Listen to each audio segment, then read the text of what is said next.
singing as many of them as I can, just so there's a record of them. Let's leave behind, and I'll put music to it, and this will be take 3. Because I've sung it twice already. I'm going to stand right over it. Actually, I might. Even though I'm paralysed, 80% paralysed, I was always ever a live musician. It kind of bugs me to be standing still, so I'm going to use an open mic there, so a line mic. I'm going to put some glasses on. And if I fall over, it's your fault. Come on, fingers, 4 more minutes. 1, 2, 3, 4, 5. That's it. What's it called? It's called Some Gloryland by the Pound.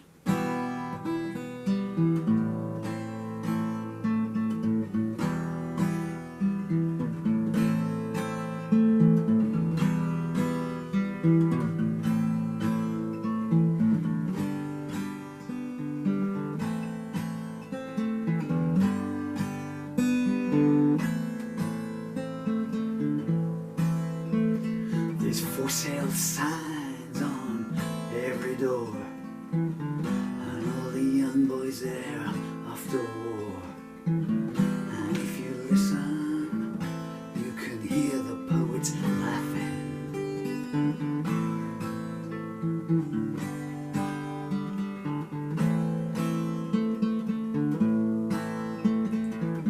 And the suicides, they all stand in line. Priest says, come in boys, don't waste my time. There's no comfort for you here. Hey, but thanks for asking.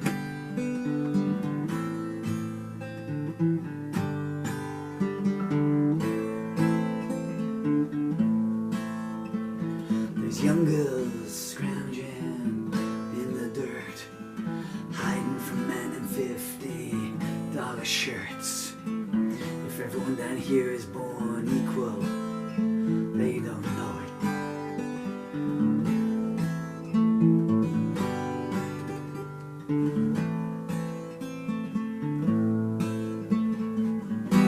Even honesty has become corrupt, and the devil smiles, hey, things are looking up. If the truth still stands a chance, she don't show it.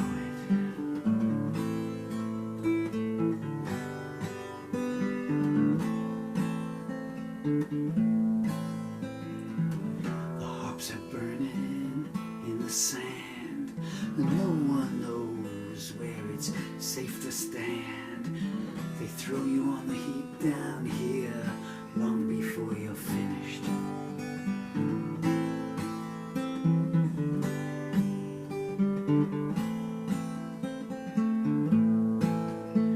The charity suits just sneer, I gotta go. Send my secretary your portfolio. As justice stands alone, bereft, diminished.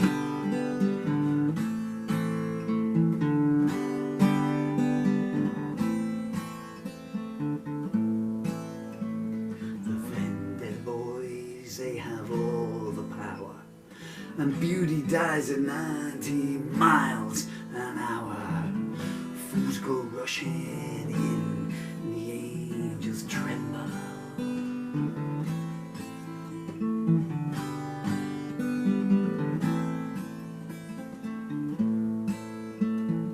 Wealth buys you better enemies. If you can't control, you can always appease. When they lay you down to die here, they're none too gentle.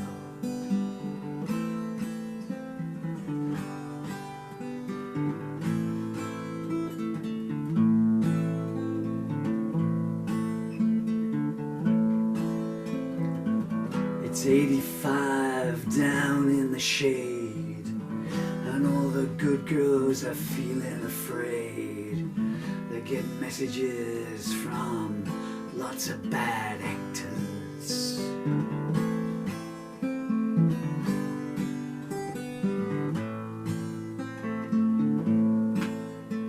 The small lad read by now, pay them The same applies to all your friends.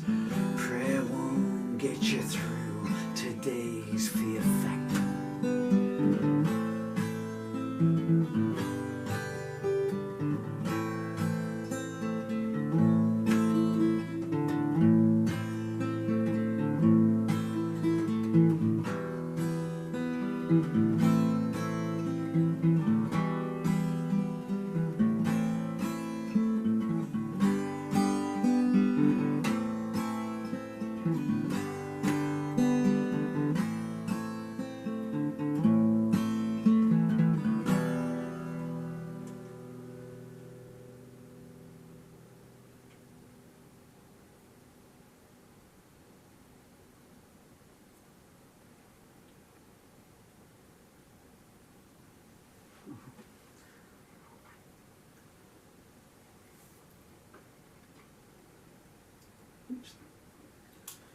I'm so glad I found this footage yesterday, Dill. The very moment that you got doggy on your second birthday from your Uncle Jim. And that's kind of how Daddy used to do it. Well, I mean, you know something like that, but when Daddy would play the cafes, the Red House Cafe in Chard was a good one. That would have been 81, I guess. 81? Maybe 82. No, maybe late 81, 82. I can't remember that. Somewhere around there. It wasn't 83. But it was a cafe, and the lady who owned it was a really nice lady and a really nice family. I think she had 3 or 4 daughters, and they used to come down to the squat where we lived, and they would, you know, sort of bring us some meal, and we could go in there, and they'd let us sit there with the water, free water for an hour, you know, just to get warm. There was only one thing I didn't like about them, and they got a young lad who was about 11 or 12, maybe a bit older than that, 13, and they got him to wear a sandwich board advertising. I kind of didn't like that. They were very new agey people, more Glastonbury kind of thing. But I don't have any bad thoughts about any of them. I can't picture them. I can just vaguely picture the mother in my mind. It's strange how perceptions, you know, get skewed in there, don't they? As I'm thinking of her now, I'm thinking, you know, well, you know, an older lady, you know, and she's a child compared to how old I am now. But they would also let us, on certain occasions, not all the busier times, and Sundays they used to do it a lot, but you could perform in I'm so sorry. Well, I'll tell you when this was actually. It was the Falklands going on, because one of the guys, yeah, so I don't know when that was, one of the guys had produced a booklet, mimeograph thing. I feel like I'm talking about the Ark, you know, I'm talking to my children here, by the way, folks. I'm making these videos for my children.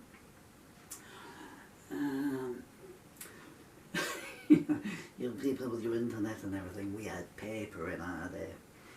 And so he mimeographed this thing. It was all about the Falklands. The Jingle Bell Grano had just been sung or anything, you know.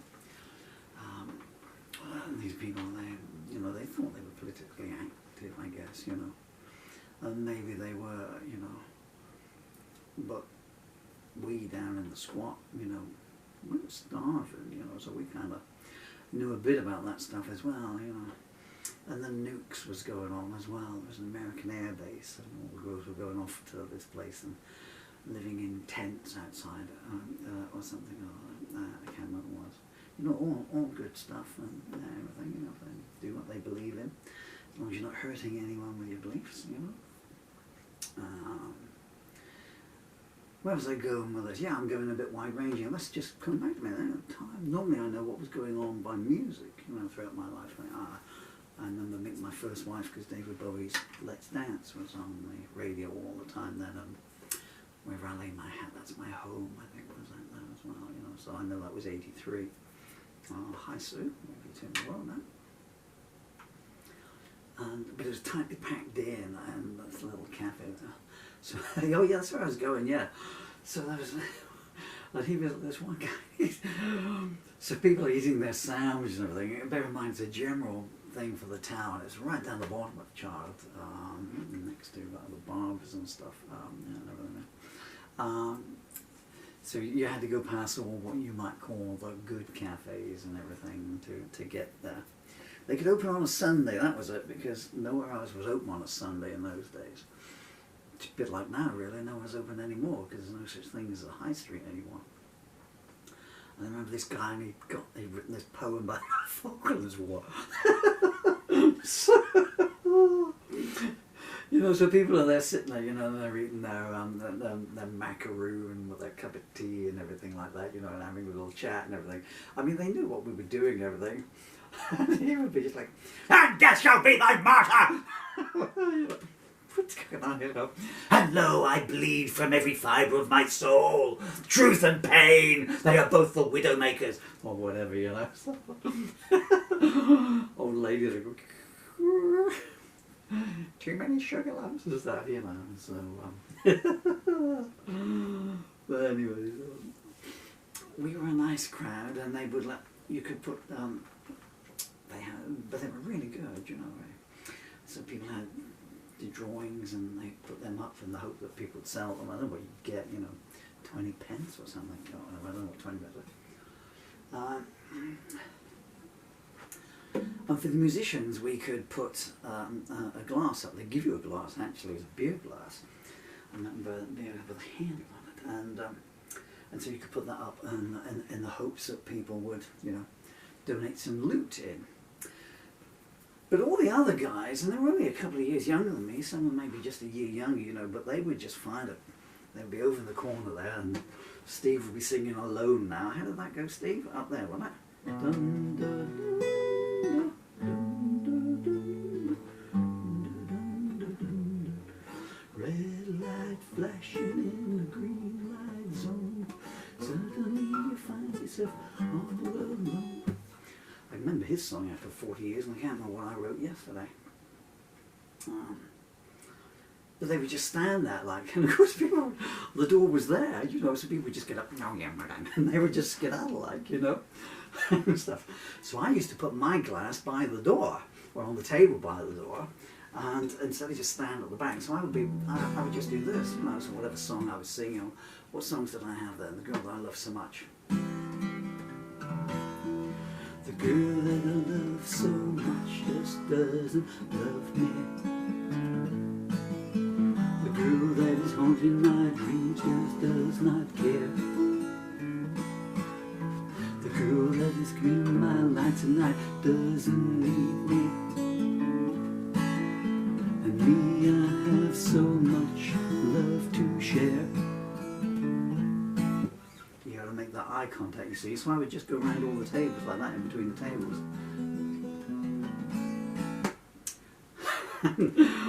And if they got up to leave, I would follow them as they're going out the door, you know. And, "There's my jar, there's my jar." You know, and sometimes, "This mean swine only gave me 6 pence. He spent 2.5 quid on his meal. This mean swine, he only gave me 6 pence. I think I'll tell him how I feel. Don't let your daughter marry him, 'cause he's a cheapskate. He might say that he loves her, but he won't treat her great." Whatever. Anyway, so I'm going to copyright that, whatever it was I just sang then, I'm going to copyright that. So this is your second birthday, Mr. Dill. Your good friend Charlie there. And Charlie, now, they moved to Newcastle, and Charlie's now, I think, about 21. She must have been 13 then. She used to play the saxophone too. She used to come from school. She was at the private school just down the road, and she would come round with a saxophone from school, and she'd play the saxophone. People loved you guys so much. And the obviously you're only 6 months old at the time, 5 months old, so you're sitting on someone's knee, I guess, or I don't know. We've left you in the kitchen with a box of matches and a Stanley knife to play with. Give them a microwave to play with and they're happy. Is she supposed to be inside it? Stays on the heating. Daddy's gone off on one of his rambles. Peace and love. And fare thee well.